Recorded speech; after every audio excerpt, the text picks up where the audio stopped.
All right, we will go ahead and call to order our June 5th, 2025 co-curricular committee meeting.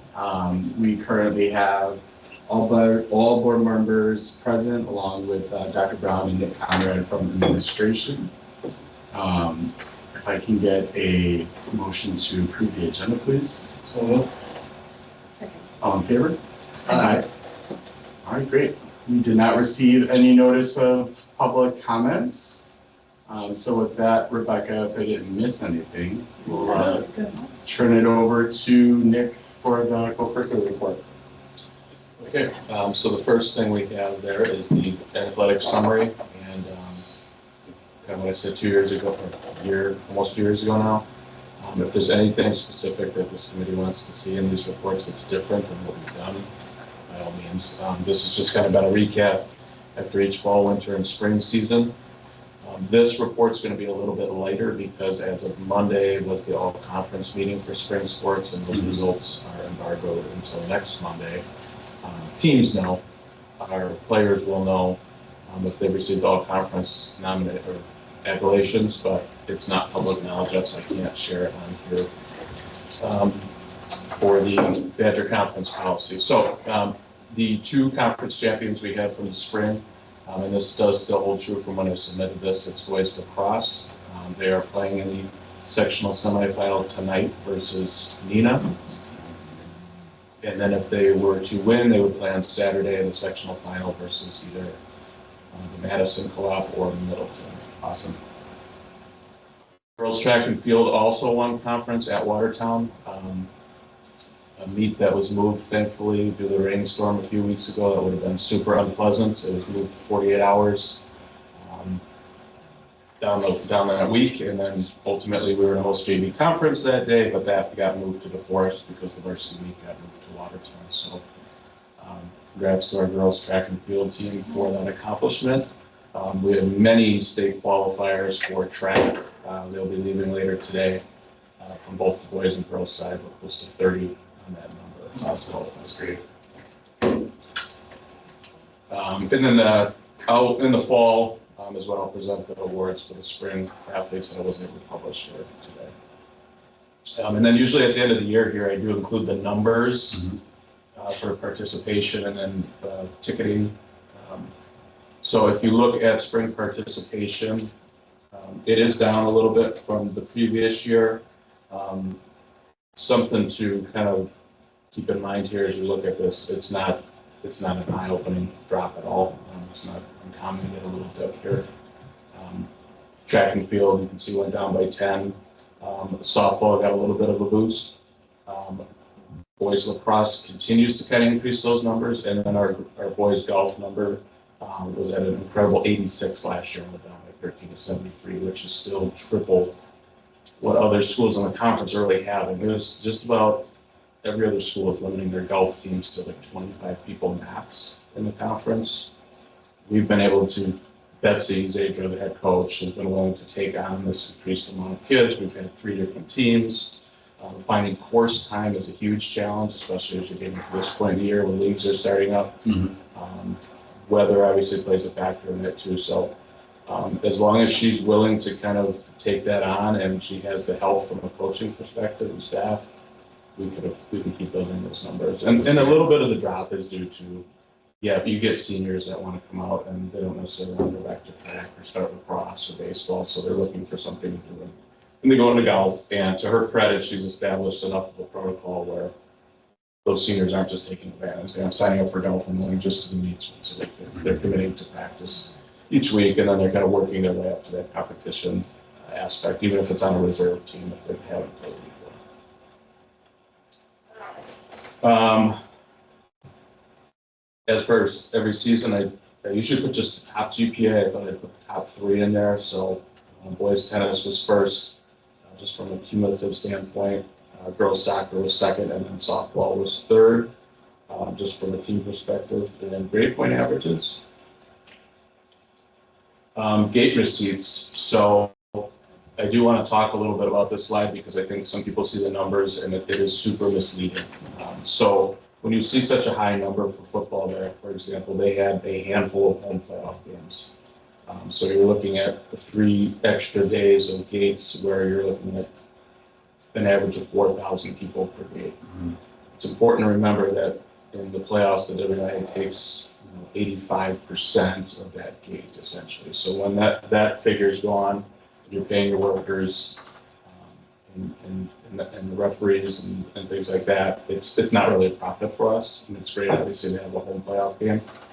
But at the same time, I think people see the 61,000 in net sales there, and it's like, well, where's this going? As a reminder, we use our ticket sales for all sports to help fund these supply budgets of the teams, which came about 3 years ago from the Title IX study that the district did. So you can see that the digital pass is second there in sales. It continues to be, it's the most valuable buy anybody can have, to buy the student pass, for example, and get them into every single event all year long. That's what kind of caused a little bit of a drop from last year, and overall just the general numbers of people walking up and buying tickets at the box office. We have more people taking advantage of that pass drop. So we did have less home events overall, which was why that number was a little bit lower. And then again, when you see those higher numbers for the sports like football and basketball, those are offsetting and supplementing the costs and supply budget for those other programs to have throughout the year. So it's not like, well, football at 61,000, that means they get all that money. That's not the case at all. It gets spread out and helps offset costs in the department. What's their justification for 85%? They don't need one, they just said it. Well, yeah, well, and that's the ironic thing, right? We host the tournament, we're doing all the work essentially. When it comes to the playoffs, the WIA owns those games 100%. It's part of the tournament series. So I think they have a detailed breakdown of what exactly those costs go to, whether it's office staff and the time they took to assign some officials. But then you have an example like Tuesday with the weather where baseball had to get moved. It wasn't going to happen in the time that it was supposed to on Tuesday night. So then it's on us to find a date. It's on us to find brand new officials. They said, well, we're not helping. You chose to move the game because of weather. It's 100% on you. So it's a great question. Next year, they're giving us 5% more back, so we're dropping to 80%. But yeah, it's to help offset their costs throughout the year. And the tournament series, especially in basketball and volleyball, they heavily rely on gate receipts to offset costs that they incur throughout the year. I think it's like year 10 where they're not charging schools. They used to charge us each year like an annual membership due. That went away during that time, and then part of the justification as well, we're taking what we do off the top of each playoff ticket to not have a 2,500 or 5,000, whatever it used to be, annual membership dues that we're due every year when we signed our agreement in August to be a part of that. You said year 10? I think it's year 10. Don't quote me on that, but it's been more than 5 years for sure that they've been charging that annual due to us for schools.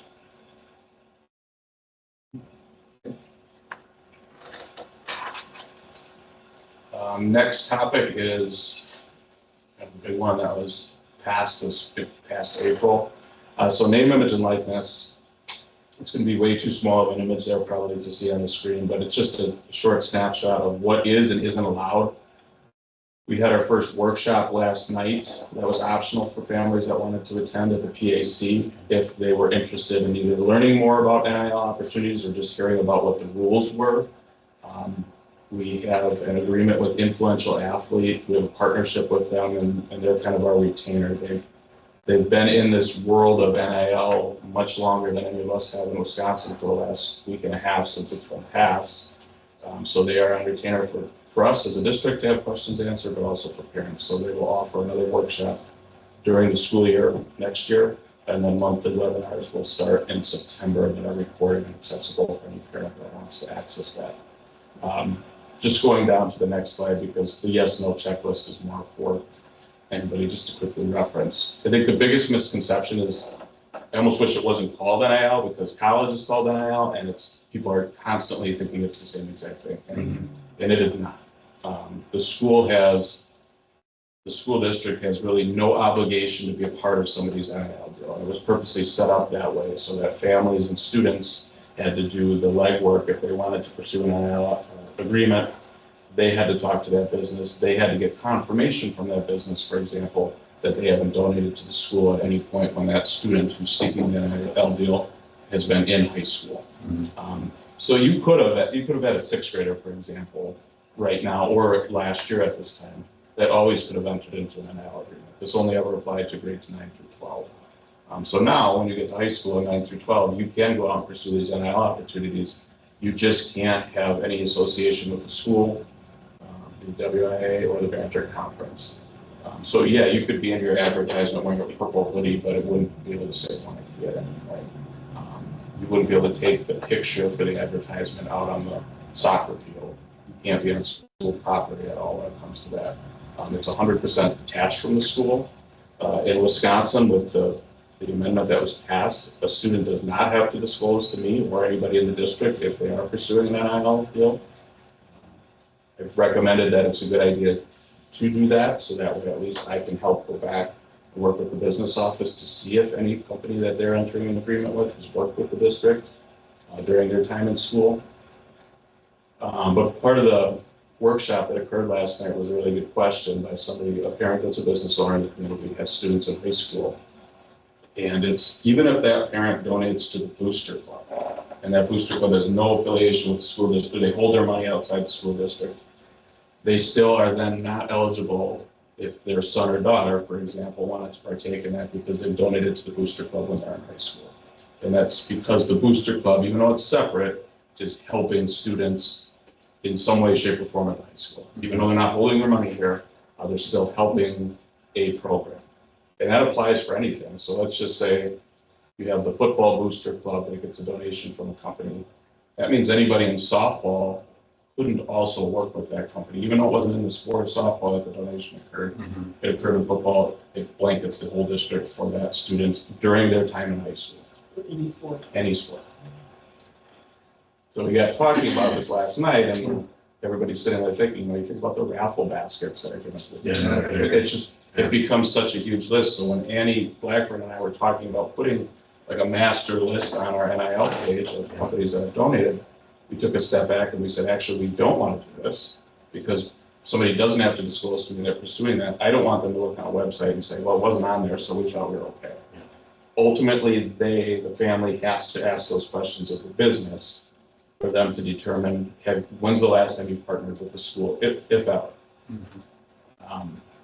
And so we've been discouraged from an athletic director standpoint, from a school district standpoint, to get too in the weeds on the business side of things, because it's also impossible to know. There's a business in Ohio, they're not getting any sort of message that I'm sending out locally here. I don't know what they know about now. It's going to be completely different in the state of Ohio, Wisconsin. So we've seen already some of these companies that they mainly live on social media. They don't have like a brick and mortar store or facility, but they've already reached out to some students because as soon as it passed, they start direct messaging them. So I really encourage parents to have that conversation with students. I've had a student ask me, hey, are you okay if I check with you if these companies have ever worked with the school? I said, I can do that. I said, however, you need to ask them that question first. Have they ever worked with us? And you certainly need to have a conversation with your parents, because I'm not in the middle of this. This is a discussion, a family decision. It needs to be a discussion at home, because you're potentially entering into a financial agreement with somebody, and that's way out of my purview to do that. So, Nick, what's the scope for that company that you're utilizing as a retainer to provide these workshops and webinars? yeah, How so long does that go, and what else do they provide? So Influential Athlete started showing up in this was, if you go back to the beginning of 2025, it was becoming apparent that NIL was going to pass. So the WIA started using Influential Athlete on some of our webinars just for educational reasons. And they are a for-profit business, like they exist in Atlanta too. But they were there to present examples and also talk about the side of students promoting themselves and how to do it appropriately if they are going to go this route. So not just talking about the do's and the don'ts that you saw that was on the graphic, but also what they can do if they want to go this route in a safe manner. So our agreement is just yearly. They will provide a monthly webinar and then 2 workshops per year for us. And then they're also on retainer for me to ask any questions at any time and for them to talk to the WIA for us too. That doesn't mean I don't talk to the WIA, that's not it at all. But they've lived in this world a lot longer than anybody in Wisconsin has, and is familiar with this. So they're here to help us, and then they also work on the promotion side with students. They don't help students get NIL deals, but they help them learn that world if they want to go out and promote themselves as well. Like taking pictures of students fee for that as well. If they go back to use that intermediate, okay. And what are the consequences of doing that if this is breached? All the students are putting in? That's a good question. So you immediately lose all of your athletic eligibility. So if a violation was determined, it gets reported to me, or if I find out, that's really my role on this, then I have to report it to the WIA. They say, what are you going to do to rectify it? They do offer the chance to fix it. It's not, gotcha, you're done, your career is over. So I would then work with the family. This is where it gets a little tricky. I don't know what contracts they've signed. I don't know what agreements they have with these businesses. So if they ended up signing something that allowed their picture to be used, and this company uses a picture of them in a Waunakee sweatshirt instead of just a purple sweatshirt, now the family has to work to rectify that and get that removed. That's what the WIA would want to see. Have you taken steps to get it removed, come back into compliance where you're not using your school, your conference, WIA logo. And if you show those things, you can get your eligibility restored. I shared the example last night too, that we had a situation before NIL passed last year, where we had a student become athletically ineligible. And within a matter of 12 hours, they went from ineligible to eligible because we went through the steps, self-reported it. I will remind any families too, and I say this at the code meetings, I think a lot of times when a family thinks they violated a rule, they panic and they reach out to the WIA right away. They definitely want to go through me first because we have a process. I'm going to get involved either way in this process, so if it involves me from the start, it's a lot more helpful than kind of blasting somebody there. And again, they think they're doing the right thing, and well, if I tell somebody right away, it's okay. Absolutely, but it's just a much smoother process if you work through our office first to try to get that rectified. And the overall premise is to not allow students and families to make money off of schools. Correct. Yeah, if you can't use that. Just trying to follow it. They don't want schools getting involved, so then it becomes schools fighting over, oh, I'm gonna go to this school now because they're, donors that are giving you X amount. You can't miss classes from an NIL deal. You can't miss practice or a game. If that is determined, that is considered a violation too. So you can't call the attendance office and say, hey, I'm not gonna be in school today. I'm going to my NIL meeting and sign contracts with you, whatever that looks like. That's heavily stipulated in the rules. So as part of this, we will have a resource page, as some districts are doing as well, just for families to reference. And as I said, they're not required to disclose any agreement to me. But if they do, we'll keep an internal spreadsheet log essentially of that student and their agreement. So that way then we can kind of build on our back end. We'll know which businesses then are already working with students. The only one I've seen in the news so far was a university school in Milwaukee, lacrosse player, female, signed a pretty big deal. I don't think they disclose the financial figures or anything like that, but if you do a Google search, you can read that story. And that's the only one that I've seen that's like big money. I don't know if there's been little smaller deals done with like those clothing companies that reach out to students through direct messaging as well. How do you police, when you say they can't miss school because of it, how's that police? Yeah, you could call them parent excuse and not giving us Yeah, the So reason. I don't see know. that as, I don't know, I guess. Same for practice, right? Well, I'm not feeling well. Correct. So something comes up later on and If they're caught doing it somehow, but, I suppose, I guess if they're caught, at least it, It's like any potential violation. It's once you're caught and then it gets reported. It's not necessarily that people are scanning the. right. So it's a new world for Wisconsin. It's like 5 states to 4 states now that don't have some sort of NIL agreement. This stuff is wide open. You go to some of those states, you can do pretty much whatever you want. A bit more minutes to college than Mhm. most Wisconsin.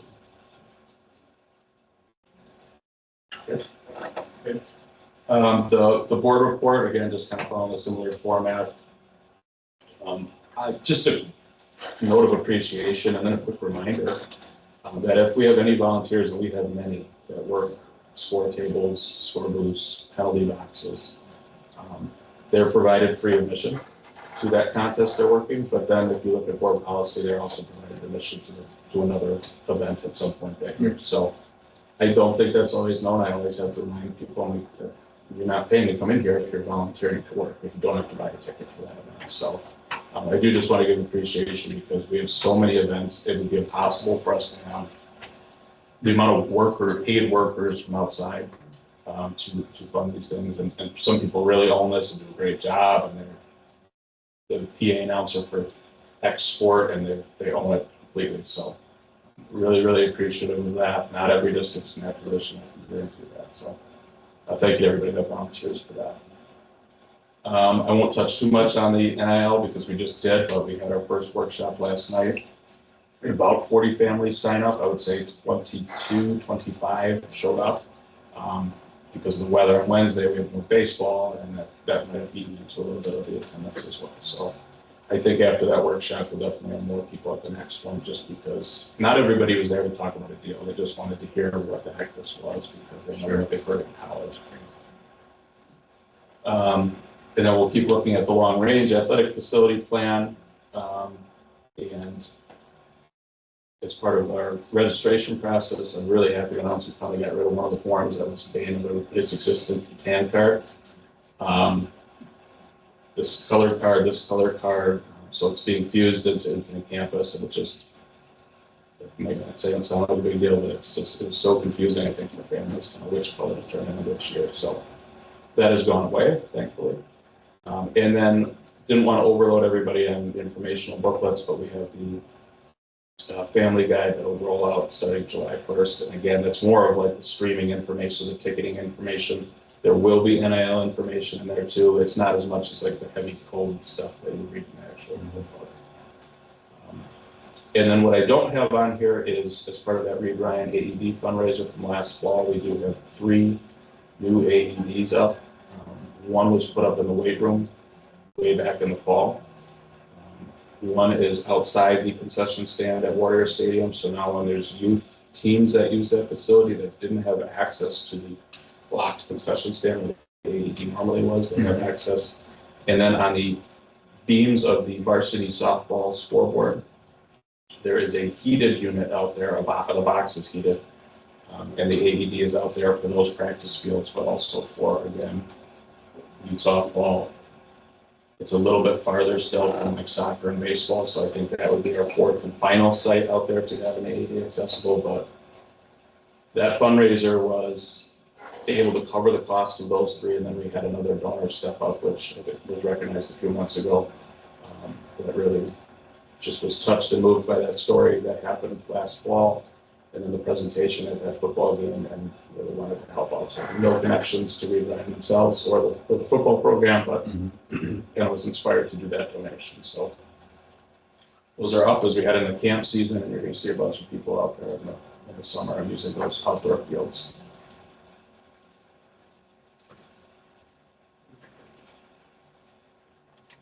Okay, the handbooks. Do we need a motion to have this go to bring it to the board or anything? We don't usually, Okay, it's just his update. got it. Brilliant. I did summarize the changes in the background information of the handbook. I can go through these one by one if you'd like, or I'm good with it. I looked at it ahead of time. Yeah, appreciate it. I don't know how they're. one thing to point out. So for the coach's handbook, we do just want to look at that and then go over the some of the safety or emergency stuff, information. So that started on page 24, I'm sorry.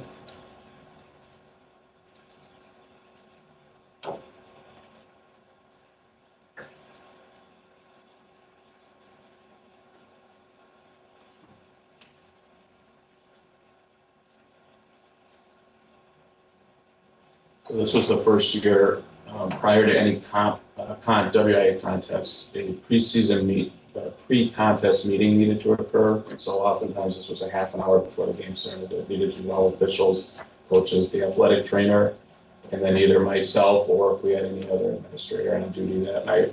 And it's just simply to walk through where's the AED located, who's calling 911, those kind of basic things. So that occur, the referees initiate that conversation. I can tell you that doesn't always occur. They rely on the athletic trainer a lot of times, and assume that things are good, but coaches are responsible for knowing these and leading these just because we might have a night, for example, where there's 4 events at one time. So a lot of times coaches, this is a 25-second meeting tops. This isn't anything long.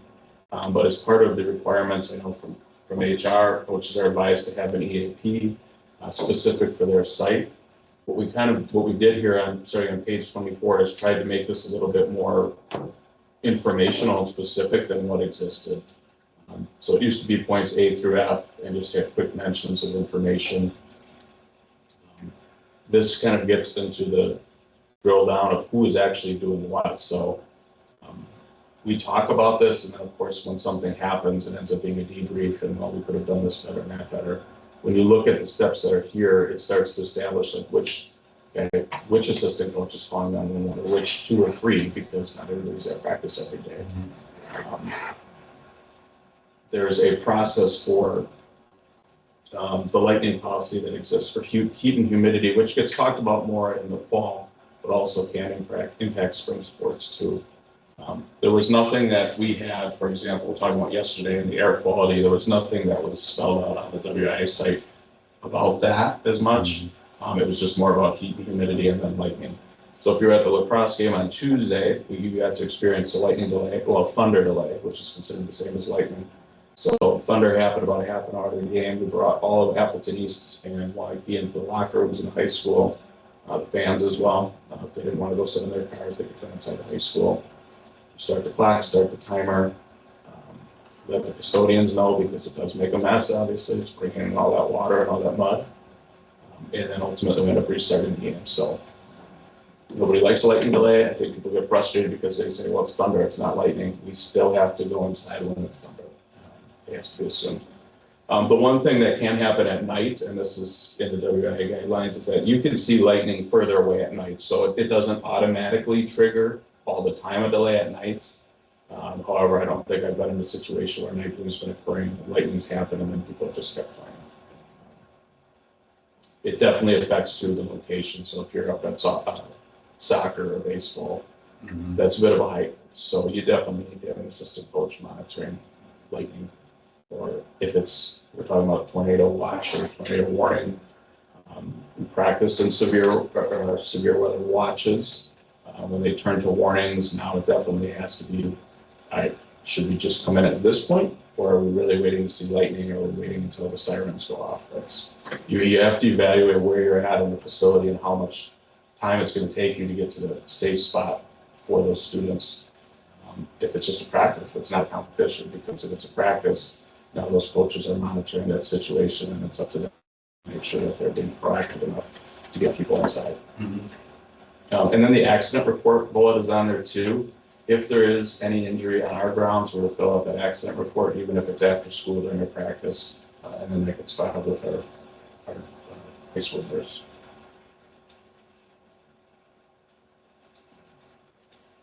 Yeah, and I appreciate that, Nick, quite a bit. And one of the things that when Nick and I chatted about this, we pulled some of the lightning specific guidelines out. And like WIA really relies on the NHFS where they get their guidelines from.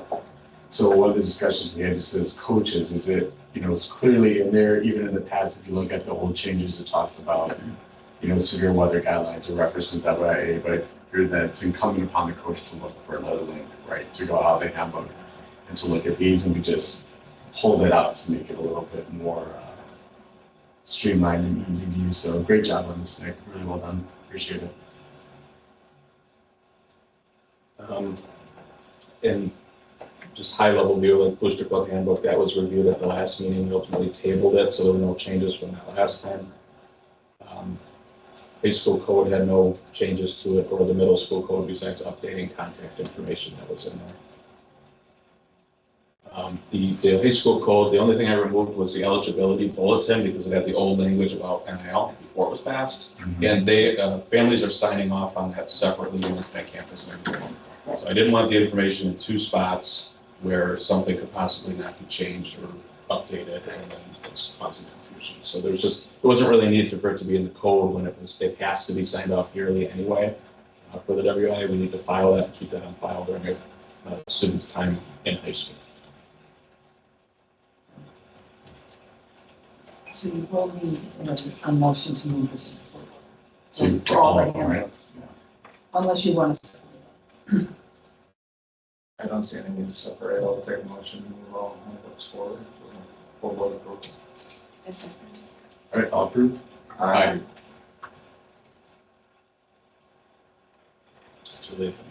That's all the items that. Okay. Any future meetings that we, So fortunately, Nick has a pretty, I can almost guess when he's going to have this meeting. So the next one will probably be November, December. I think we booked that already.